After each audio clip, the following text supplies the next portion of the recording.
इस दे विच 6 गिरफ्तारियां हुई हैं ते एक टैररिस्ट मॉड्यूल जिहड़ा साडे गवंडी देश तो कंट्रोल हो रहा सीगा फॉरेन बेस्ड हैंडलर्स के थ्रू नूं बस्ट किया गया है। इस दे विच टोटल 6 गिरफ्तारियां हुण तक हुई हैं ते एक शख्स जिहड़ा जेल दे विच सीगा उसनूं प्रोडक्शन वारंट तो लिआंदा गया है। ये मैं दसना चाहांगा कि जिहड़ा इनिशियल फोरेंसिक इन्वेस्टिगेशन दे विच सोवियत एरा दा 70 mm कैलिबर RPG 26 वरत्या गया सीगा, सिंगल यूज सीगा जी। तो इन्वेस्टिगेशन तो यह पता लग गया है कि कैनेडा बेस्ड लखबीर सिंह लंडा हरिके ते यूरोप दे विच ओहदे 2 हैंडलर सतवीर सिंह सत्ता नौशेरा पनवादा ते गुरदेव सिंह जस्सल चंबल पिंड सरहाली दा यह मास्टरमाइंड सीगे। अजमीत सिंह जिहड़ा इस मॉड्यूल का मैंबर जिहड़ा अक्तूबर दे विच अरेस्ट होया सीगा, अमृतसर पुलिस ने अरेस्ट किया सी, वो गोइंदवाल साहब जेल तो कोआर्डिनेट कर रहा सीगा। इस दे विच जिहड़े मुलजिम अरेस्ट होए हैगे गुरप्रीत सिंह एलियास गोपी नंबरदार नौशेरा पनवादा हैगा, गुरलाल सिंह गैला चोला साहब पिंड दा हैगा, गुरलाल सिंह लाली ठटिया महंता PS सरहाली। 2 जुवेनाइल्स हैगे जी जिन्हां दे नाम असीं डिस्कलोज नहीं कर सकते, जिन्हां ने एक्चुअल अटैक कैरी ऑन किया सीगा ते जौबनप्रीत सिंह जौबन यह भी नौशेरा पनवादा। तो ये 4 जिहड़े मॉड्यूल मैंबरस हैगे, सत्ता हो गया, अजमीत जिहड़ा जेल दे विच बैठा है ते गोपी नंबरदार अते Jauban all 4 were from Naushera वन विलेज एडजॉइनिंग एरियाज हैगे। तो इन्वेस्टिगेशन च आया कि इसका मास्टरमाइंड जिहड़े गवंडी देश की खुफिया एजेंसी के डायरैक्शनस ते लखबीर लंडा जिहड़ा टैररिस्ट कैनेडा दे विच बैठा है वो इस मॉड्यूल का मास्टरमाइंड सी। एक्चुअल प्लानिंग जिहड़ी ते एग्जीक्यूशन मोस्टली सत्ता ते गुरदेव जस्सल जिहड़े यूरोप दे विच हैगे उन्होंने की है। जिहड़ी इंटरस्टिंग पार्ट हैगा कि इहदे च तकरीबन each module member didn't know about the other members ते उन्होंने वखरे तौर पर हैंडल किया गया। कटआउट्स ते जिवें डेड लैटर बॉक्स टैक्नीक होंदी है कि जिवें किते कोई चीज़ डंप करती गई तो दूजे बंदे ने जाके आफ्टर सम टाइम उन्होंने गाइड देता या उन्होंने वीडियो भेजती, उतों वो रिट्रीवल हो गई है। 1 दिसंबर नूं जिहड़ी कंसाइनमेंट जिहड़ी RPG दी आई सी बरहाना पिंड हैगा तरनताਰਨ दे विच, इहदे विच गोपी ते जौबनप्रीत जौबन ने रिट्रीव की सी। रिट्रीव करके इन्होंने अगे इन्होंने दसता कि तुसी फला पिंड जाके उन्होंने नप दो। सो एक दूजा ये दो मुलजिम होर फिगर हुए हैं जिहड़े फिगर हो गए पर चोला साहब पिंड दे हैगे उथों नेड़े दे, पर असी हले उन्होंने अरेस्ट नहीं किया है। उन्होंने कंसाइनमेंट रिट्रीव करके इसनूं 8 दिन अपने कोल रखा। उस तो बाद ये दोवें जिहड़े जुवेनाइल सीगे भी एक ते तरनताਰਨ प्रॉपर तो हैगा जुवेनाइल ते दूजे दा पिंड तलवंडी शोभा सिंह सदर पट्टी दे विच हैगा।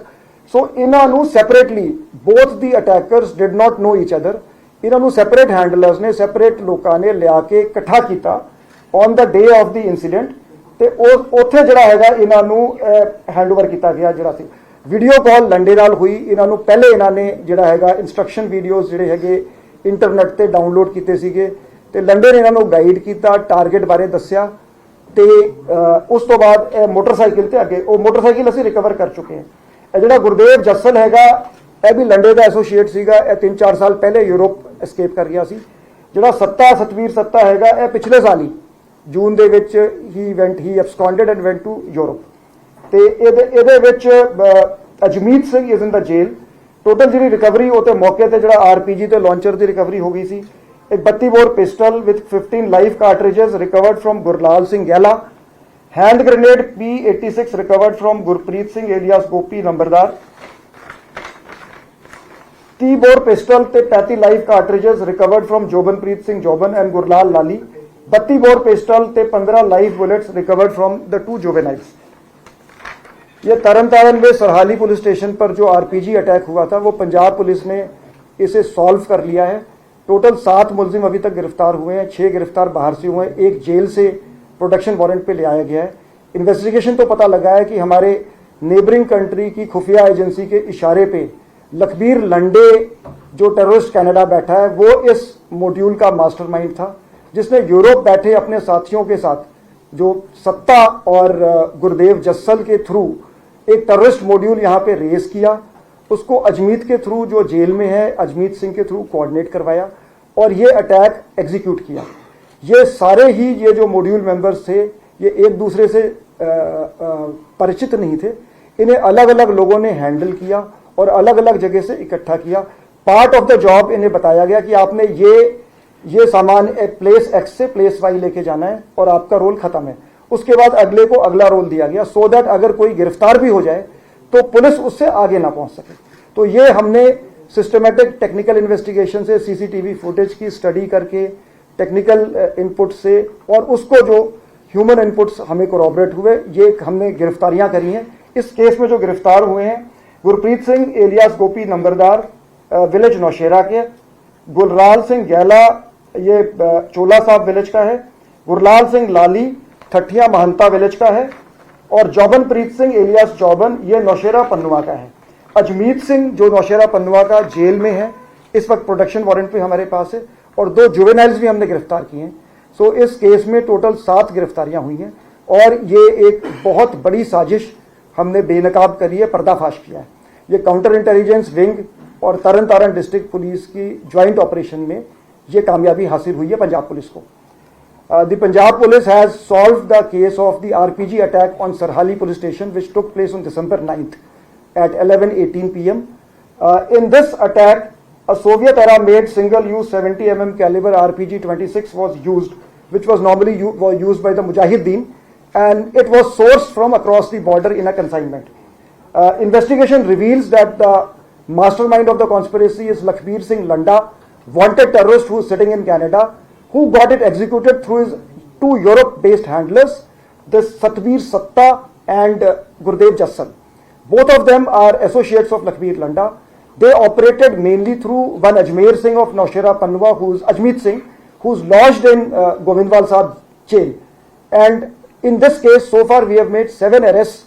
The arrested people include Gurpreet Singh Gopi Nambardar, resident of village Naushera Panwa, Gurlal Singh Gaila resident of village Chola Sahib Tarn Taran, Gurlal Singh Lali resident of village Thathia Mahanta in district Tarn Taran, 2 juveniles, one of whom is from Taran Taran proper, Taran Taran city, and the second one is from village Talwandi Soba Singh, PS Sadarpatti. Jaubanpreet Singh Jauban, who is also from village Naushera Panwa. The recoveries include the RPG-26 and the launcher, which was recovered from the spot, a .32 bore pistol with 15 live bullets recovered from Gurlal Singh Gela, hand grenade P86 recovered from Gurpreet Singh Gopi Nambardar, 30 bore pistol and 35 live bullets recovered from Jaubanpreet Singh Jauban and Gurlal Lali jointly, and 32 bore pistol and 5 live bullets recovered from the 2 juveniles, and the motorcycle used in the crime has also been recovered.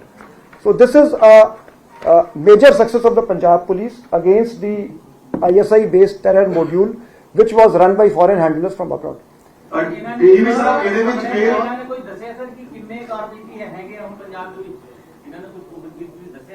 हाले हुणे फड़े जी पुछगिछ चल रही है ਅਸੀਂ ਪੂਰੀ DGP ਸਾਹਿਬ ਇਹਦੇ ਜੁਵਨਾਈਲਸ ਫੜੇ ਗਏ ਨੇ ਇਹ ਲੰਡਾ ਹਰੀਕੇ ਦੇ ਇਨ ਟੱਚ ਕਿਵੇਂ ਆਏ ਸੀ ਔਰ ਕੀ ਇਹਨਾਂ ਦਾ ਮਕਸਦ ਸਿਰਫ ਦਹਿਸ਼ਤ ਫੈਲਾਉਣਾ ਸੀ ਕਿ ਟਾਈਮ ਜੋ ਰਾਤ ਦਾ ਚੁਣਿਆ ਗਿਆ ਸੀਗਾ ਔਰ ਕੀ ਇਹਨਾਂ ਨੇ ਕੋਈ ਹੋਰ ਵੀ ਕਾਰਵਾਈ ਕਰਨੀ ਸੀ? ਨਹੀਂ ਇਹਨਾਂ ਦਾ ਪ੍ਰਾਇਮਰਲੀ ਮਕਸਦ ਦਹਿਸ਼ਤ ਫੈਲਾਉਣਾ ਸੀਗਾ। In fact only one of them was in contact with Landa, ਦੂਜਾ ਜਿਹੜਾ ਜੁਵਨਾਈਲ ਸੀਗਾ ਜੀ ਉਹ ਸੱਤੇ ਦੇ ਕੰਟੈਕਟ 'ਚ ਆਇਆ ਸੀ। ਮਤਲਬ ਇਹ ਦੋਵੇਂ ਜੁਵਨਾਈਲਸ ਨੂੰ ਇੱਕ ਦੂਜੇ ਦਾ ਪਤਾ ਵੀ ਨਹੀਂ ਸੀਗਾ ਤੇ ਇਹਨਾਂ ਨੂੰ ਇਕੱਠਾ ਕੀਤਾ ਗਿਆ 9 ਤਾਰੀਖ ਨੂੰ आफ्टरनून। जी साहब, ये लगता है कि साजिश है कि जेल तो रची गई क्योंकि अजमीत सिंह वही है जिहड़ा कपड़ा व्यापारी दे मर्डर मामले च शामिल सीगा, जिहड़ा गुरजंट सिंह दा मर्डर होया सीगा, अजमीत वही है। हाँ वही है। हाँ जी देखो जी जेला ਦੇ ਵਿੱਚ ਕਾਫੀ ਇੰਪੋਰਟੈਂਟ ਰੋਲ ਜਿਹੜੇ ਲੌਜਡ ਹੈਗੇ ਉਹ ਪਲੇ ਕਰ ਰਹੇ ਹੈਗੇ। ਇਹ ਵੀ ਨੋਟ ਜਿਹੜੇ ਦਿਸ ਇਜ਼ ਕਰੈਕਟ। अपना गौरव जी सर एक असाइनमेंट आया था, कैसे आया था? ड्रोन से आया था और कहां पे? वो जो जिन्होंने वो कंसाइनमेंट ले आके जहां से गोपी और जौबन ने उठाया था वो आइडेंटिफाई हो गए, अभी अरेस्ट नहीं हुए। सो नहीं, वो उनकी गिरफ्तारी के बाद पता लगेगा। बार बार कल आ रही है सर कि इधर मॉड्यूल के ਵਿੱਚ ਉਹ ਖੜ ਗਿਆ, ਕਾਫੀ ਯੂਜ਼ ਕੀਤਾ ਜਾ ਰਿਹਾ, ਫਿਰ ਕਾਫੀ ਹੋ ਗਿਆ ਜਿਹੜਾ ਹਮਲਾ ਹੋਇਆ ਸੀਗਾ ਕੋਟਕਪੂਰਾ ਦੇ ਵਿੱਚ, ਉਸ ਤੋਂ ਬਾਅਦ ਹੁਣ ਇੱਥੇ ਵੀ ਜੁਵੇਨਾਈਲ ਤੋਂ ਜ਼ਿਆਦਾ ਯੂਜ਼ ਕੀਤਾ ਜਾ ਰਿਹਾ, ਖਾਸ ਕਰਕੇ ਨਾਬਾਲਿਗ ਬੱਚਿਆਂ ਨੂੰ। देखो जी मैं अपील भी करना चाहांगा लोगों ਨੂੰ ਤੁਹਾਡੇ ਥਰੂ ਕਿ ਅਸੀਂ ਇਨਫੈਕਟ ਪਹਿਲੇ ਡਿਸਕਸ ਕੀਤਾ ਕਿ ਅਸੀਂ ਇਸ ਦੇ ਵਿੱਚ ਪੋਜ਼ਿਟਿਵ ਵਿਊ ਰੱਖਣਾ ਚਾਹਾਂਗੇ।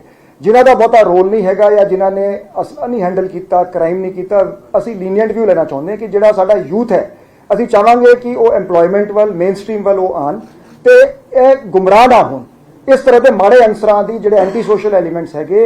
ਇਹ ਜਦੋਂ ਅਸੀਂ ਇਹਨਾਂ ਦੀ ਕੁਐਸਚਨਿੰਗ ਕਰ ਰਹੇ ਸੀਗੇ ਕਹਿੰਦੇ ਮਤਲਬ ਮੈਨੀ of them did not know ਕਿ ਅਸੀਂ ਕ੍ਰਾਈਮ ਕਿਹੜਾ ਕਮਿਟ ਕਰ ਰਹੇ ਹਾਂ। ਕਹਿੰਦੇ ਸਾਨੂੰ ਤਾਂ ਇਹ ਕਿਹਾ ਜੀ ਤੁਸੀਂ ਇੱਕ ਥਾਂ ਤੋਂ ਲੈ ਜਾਓ ਦੂਜੀ ਥਾਂ ਚੀਜ਼ ਰੱਖ ਦਿਓ ਜੀ, ਜਾਂ ਜਿਹੜੇ ਸ਼ੈਲਟਰ ਦੇਣ ਦੇ ਵਿੱਚ ਜਿਹੜੇ ਆਏ ਹੈਗੇ ਕਹਿੰਦੇ ਤੁਹਾਡੇ ਕੋਲ ਕੋਈ ਸਾਡਾ ਬੰਦਾ ਆਊਗਾ ਤੇ ਤੁਸੀਂ ਉਹਨੂੰ ਜੀ ਠਾਰ ਦੇ ਦਿਓ, ਰਾਤੀ ਸਵਾ ਦਿਓ। So we will take a positive view ਕਿ ਅਸੀਂ ਨਹੀਂ ਚਾਹੁੰਦੇ ਕਿ ਜਿਸ ਦਾ ਕੋਈ ਰੋਲ ਨਹੀਂ ਹੈਗਾ ਜਾਂ ਜਿਸ ਨੂੰ ਮੈਂਸਰੀਆ ਨਹੀਂ ਸੀ ਜਾਂ ਇੰਟੈਂਸ਼ਨ ਜਾਂ ਨੌਲੇਜ ਨਹੀਂ ਸੀ ਉਸ ਨੂੰ ਕੇਸ ਦੇ ਵਿੱਚ ਐਂਟੈਂਗਲ ਕੀਤਾ ਜਾਵੇ। ਅਸੀਂ ਮੈਰਿਟ ਤੇ ਇਨਵੈਸਟੀਗੇਟ ਕਰਾਂਗੇ, ਜਿਸ ਦਾ ਜੋ ਰੋਲ ਹੈ ਸਿਰਫ ਉਸ ਨੂੰ ਲੈ ਕੇ ਆਵਾਂਗੇ। ਗੌਰਵ ਸਾਹਿਬ ਇੱਕ